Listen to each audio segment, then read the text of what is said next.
Hello, my name is John Nearing, and I'd like to thank you for tuning into our virtual Cascade conference panel on COVID-19 economic recovery hosted by Mainstream Republicans of Washington. I was honored to recently be chosen by the board to serve as chair of MRW, and Mainstream aims to support the election of well-qualified Republicans to all levels of public office here in Washington State. We achieve this through grassroots activism, direct voter contact, and the annual Cascade Conference. Each May, our Cascade Conference convenes more than 150 Washingtonians from across the state to discuss a pragmatic way forward on issues we face here in the Northwest. This year, of course, as the country struggles with a pandemic, we're trying something a little different by bringing our Cascade Conference events to you virtually. I hope that you'll enjoy today's TED Talk style session on COVID-19 economic recovery. To learn more about the Mainstream Republicans of Washington and to watch all of our virtual 2020 Cascade Conference, please visit us online at www.mrwalliance.org. So we have two presenters today, and it's my honor to introduce both of them. The first is Brian P. McGowan. Brian is the president and CEO of Greater Seattle Partners. Mr. McGowan has a long and distinguished career in economic development, working for public and private sector organizations in multiple states. He led the City of Atlanta's Economic Development Agency and served as the Executive Vice President for the Metro Atlanta Chamber. He was also appointed by President Obama in 2009 as the U.S. Deputy Assistant Secretary of Commerce. In this capacity, he was the Chief Operating Officer of the U.S. Economic Development Administration. He was also detailed to the White House as an economic advisor to lead the Economic Solutions Group within the National Incident Command in response to the BP oil spill, and led programs to help the city of New Orleans recovery from Hurricane Katrina.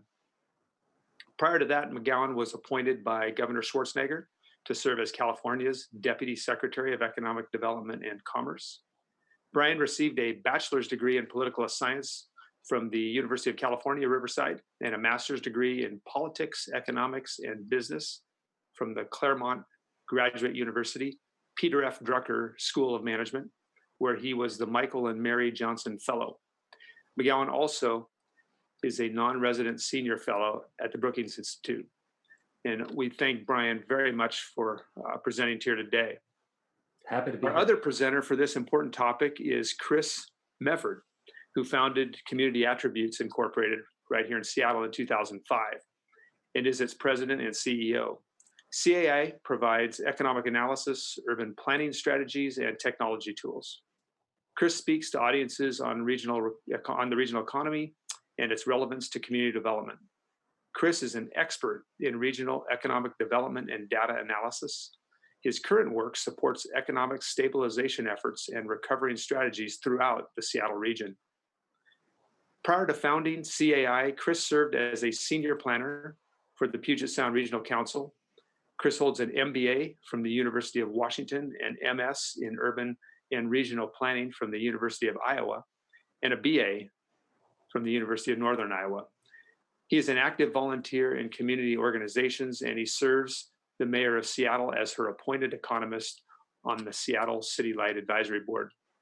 And I personally want to thank both of these distinguished and accomplished guests who are with us here today for participating in today's TED Talk. And we are very excited to hear what both of you have to say.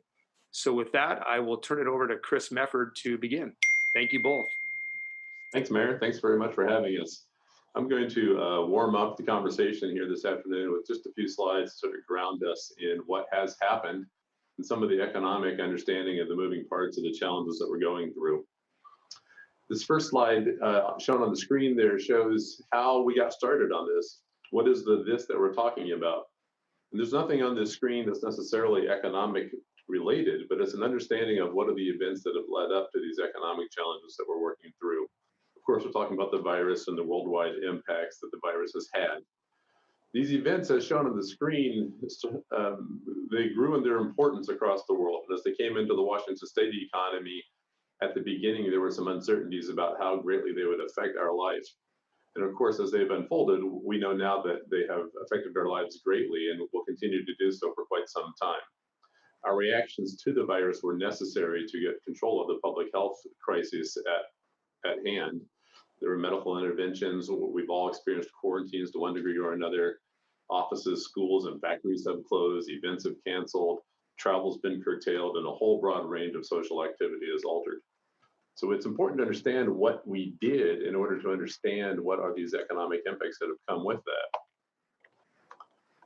I find it helpful to refer back to a rather consumable diagram that shows what is a regional economy, what is a national economy, what's the breadth of an economy that we're talking about.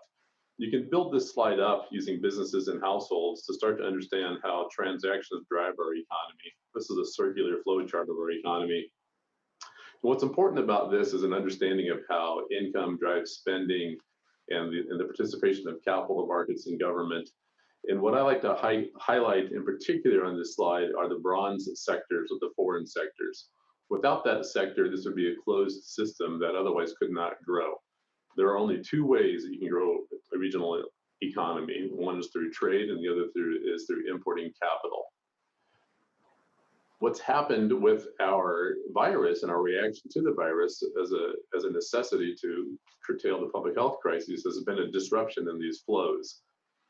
The pipes here are roughly sized according to the order of magnitude that each are contributing to the national economy as a whole. When you hear economists talk about this, the US economy being 70% driven by consumer expenditures, this is what they're referring to, that big fat blue bar across the bottom. And unfortunately, with the virus, this is what's happened. There have been great disruptions and interruptions to these flows. The most significant of which that we all saw immediately was the immediate drop in consumer spending. But there was more to that, of course. The foreign sector was greatly disrupted. An interruption of the global supply chain. Trade has been brought to a halt.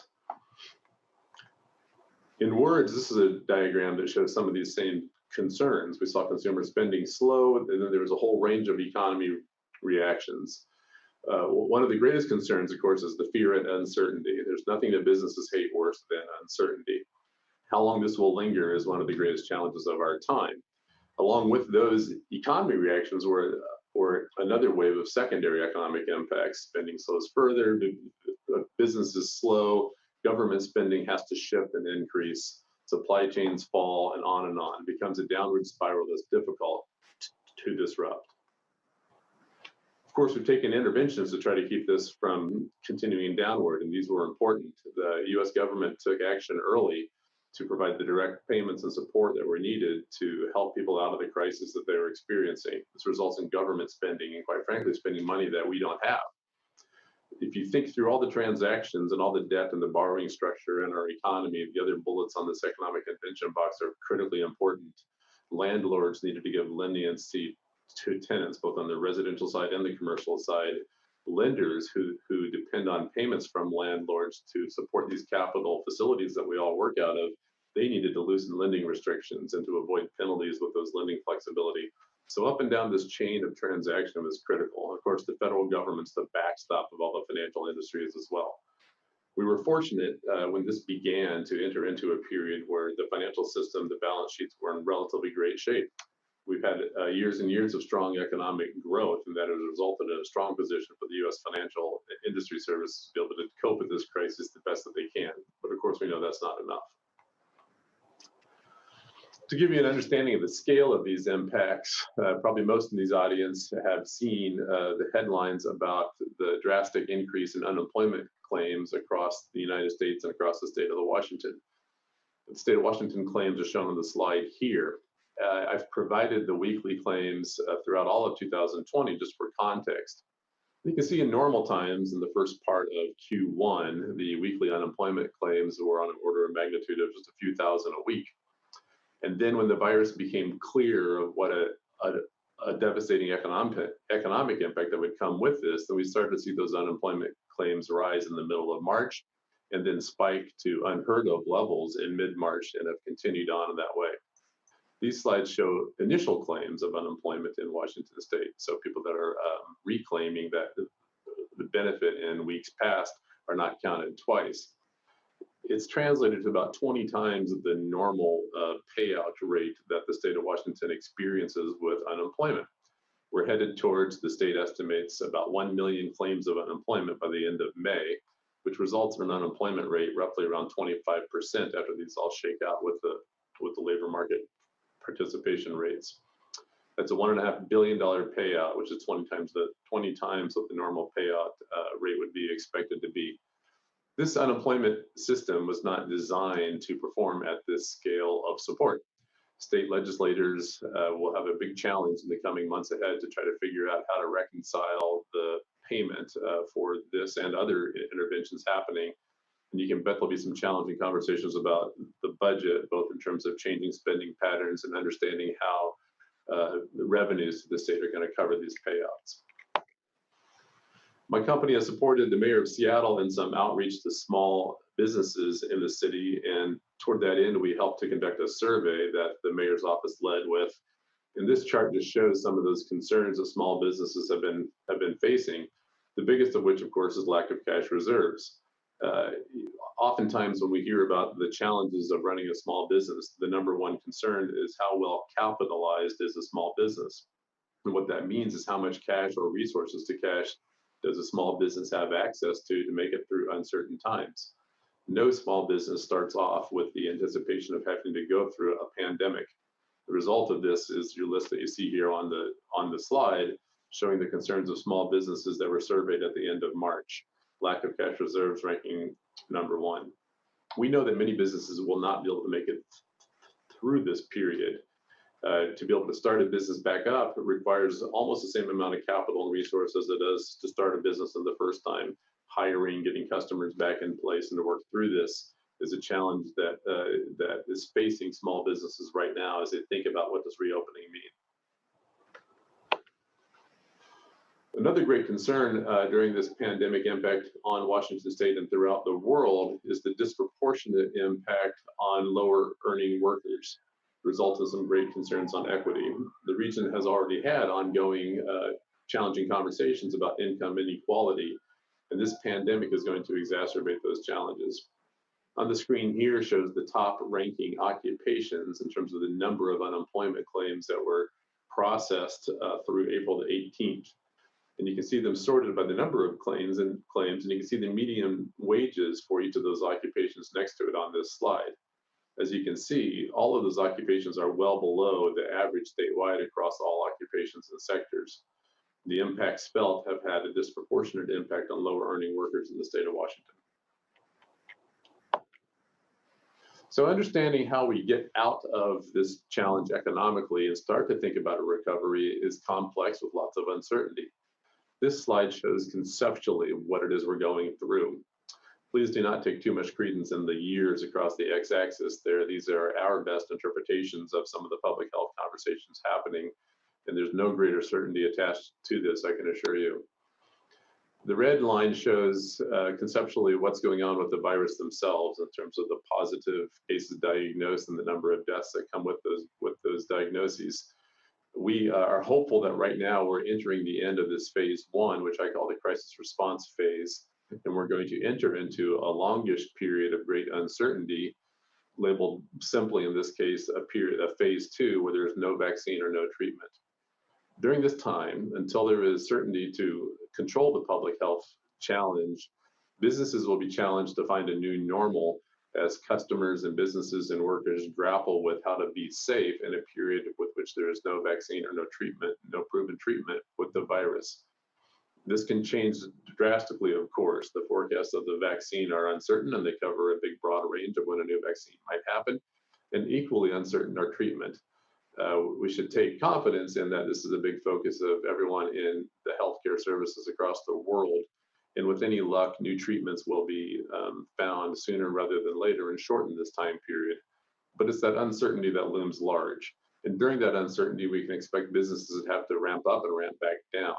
If the virus breaks out in clusters and starts to increase again, as shown with some of the wobbly red line at the bottom, businesses will be forced to respond, and more quarantines may occur in the same way that we've been going through these past couple of months.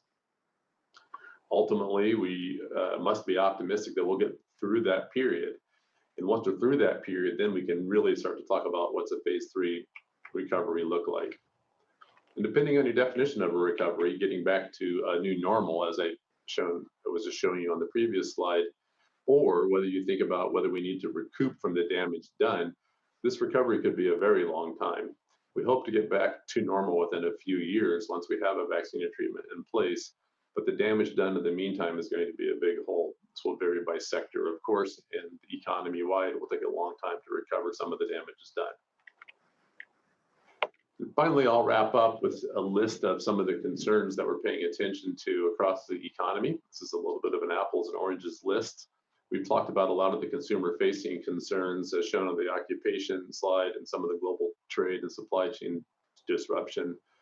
I mentioned briefly the fiscal impacts and the concerns that are going to come out of the expensive interventions that have been necessary, and equity will be a big challenge as well. How do we lean into a recovery strategy that takes on equity in full, helps to right some of the challenges that we had prior to the pandemic, and offset some of the damages faced in the meantime?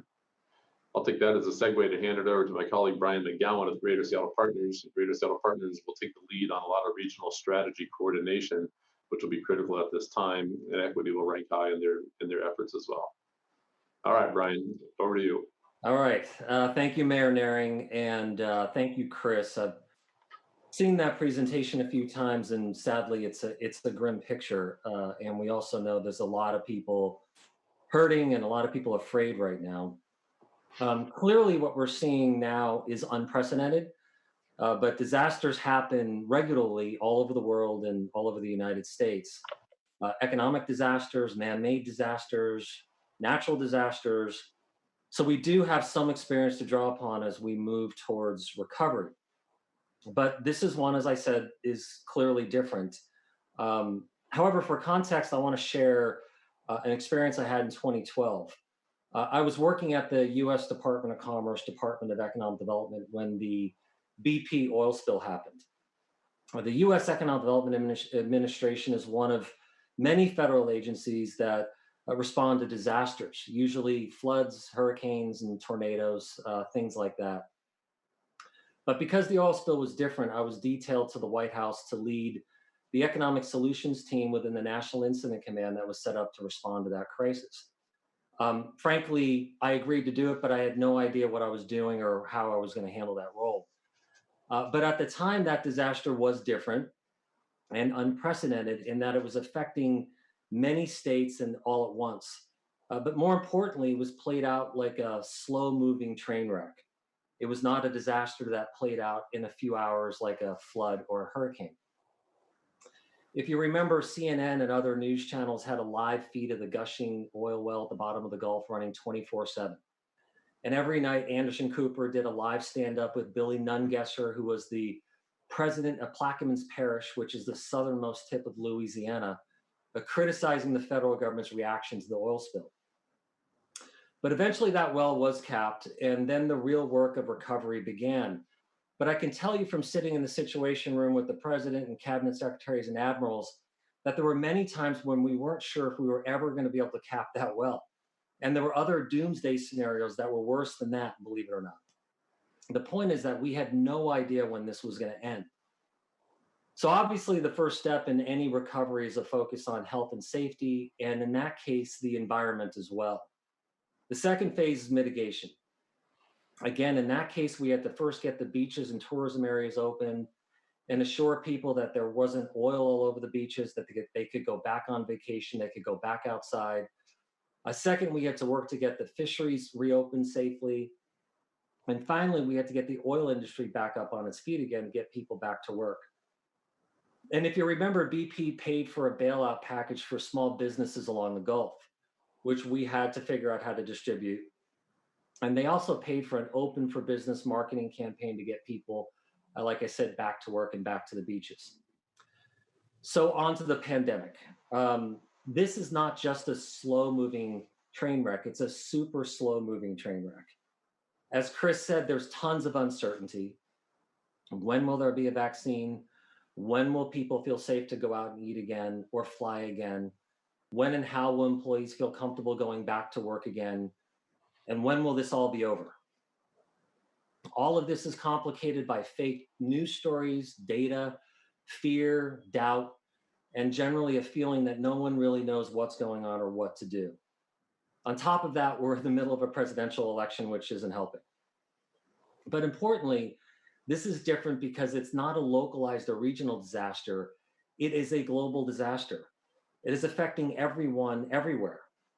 In other emergencies, those cities, counties, states, regions were surrounded by a country or a global economy that was not affected. And so those non-affected economies surrounding those disaster areas had the effect of lifting those places out, accelerating their recovery. None of us have that now. So in that light, we see certain states acting with an abundance of caution and others saying this is really not so bad and seemingly throwing caution to the wind. I think it's also at least informative to remind people that how US regions responded following the Spanish flu affected their rate of economic growth in the following years. And there's actually a really interesting, good research paper on that. But once again, acknowledging that this is different than that, there is no playbook. So which is the right path? Only time's gonna tell. So what are we doing in the greater Seattle region with all of this?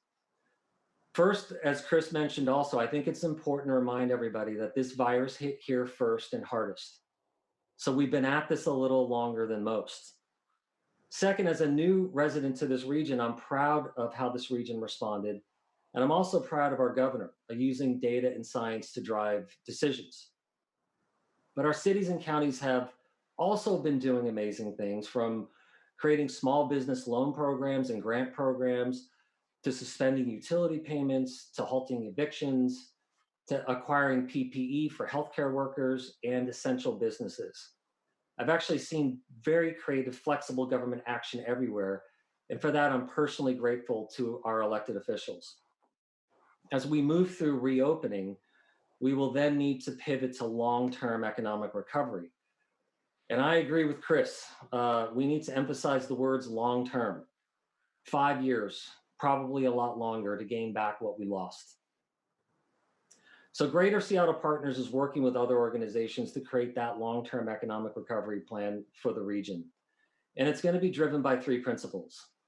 First, we want to maximize federal resources. I believe there's going to be multiple rounds of stimulus packages coming out of the federal government. So we need to make sure as much of that money is coming to our region as possible. So we have to prepare ourselves for that. Second, we want to accelerate our economic recovery. The truth is some regions will come out of this faster than others, and some may never fully recover. So we need to make sure we're on the right side of that equation. And thirdly, we need to make sure that we build it back better than it was before. The truth is that there were already fundamental problems with our economy going into the pandemic.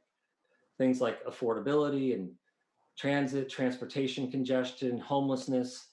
We were basically building an exclusive economy, like San Francisco's, where you have to be rich to live in the region. That's neither sustainable nor is it fair. We also need to understand that the economy that emerges from this pandemic will not be the same as the economy that went into it. And I see that as an opportunity. Someone said, never waste a good crisis. So here's my lemonade recipe. I see 4 dynamics at play. The first is that some industry clusters are going to suffer. Others will gain and grow. So it's critical that we understand the dynamics driving that change. And just as an example, we see Microsoft and Amazon doing fairly well right now, but unfortunately our aerospace companies are being hit very hard. Perhaps we could also see gains in our biomedical clusters or our agricultural clusters as the world adjusts to this new normal. We may also see companies emerging, being created that are providing PPE or other devices that make workplaces and retail spaces safe. The second dynamic at play is global supply chains will adjust. From just-in-time manufacturing to onshoring, or the concept of reshoring, we could see some manufacturing, advanced manufacturing coming back into the United States. We're also going to see the dispersing of supply chains. So companies, retailers are going to try to get their supply chains and their product even closer to consumers than they were before. And I believe with our region's 3 deep water ports and advanced logistics infrastructure, there'll be some opportunities there for us. The third dynamic is the advent of telework. Zillow first announced probably about a month ago that their employees could work at home for the rest of the year. And shortly after that, we had Amazon and Microsoft announce that their employees could work at home until October. And just 2 days ago, Twitter, which obviously isn't headquartered here, announced that their employees could work at home permanently. So if that concept, that those ideas hold, it could present an opportunity. It could evolve. It actually could solve some of the fundamental problems that I talked about earlier, getting jobs closer to where people live. So that could address affordability issues. It'll take cars off the road. So you could see places like Everett and Tacoma, where technology workers will want to start to live because they won't have to drive to work every day. But it could also represent a threat, as these companies could hire workers that could live in places with much lower cost of living than our regions. And the last dynamic, I think, has to do with workforce skills. If the things I just mentioned create new economic opportunities for companies and people in our region, we need to make sure that our residents have the skills they need in order to fill those jobs. And Chris eloquently points out that we had a talent shortage before this crisis. We're definitely going to have a talent shortage after. So I want to end by emphasizing how important it is that we all act together as one state. Economic recovery will intensify economic development competition across our country. And we have a hard time competing against other states because sadly, we lack the use of incentives. Furthermore, there's going to be fewer deals to go after, and some of the states we're going to be competing against are going to be even more desperate than we are for investment. And at the end of the day, some of these states will do well and will gain, and some will not and will lose.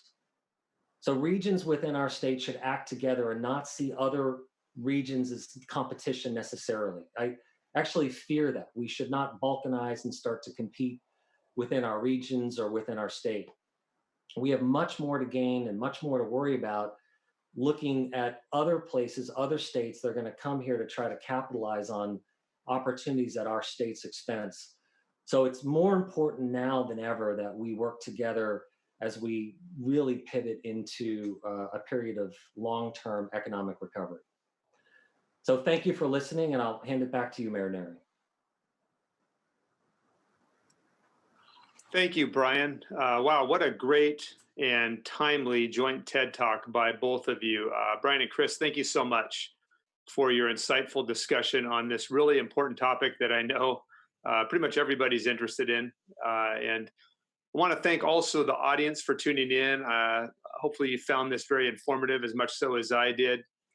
And thanks for taking time out of your busy day to watch a portion of our virtual Cascade conference. I hope you'll make it a point also to watch the rest of our great offerings for this conference as we bring them right into your home this year.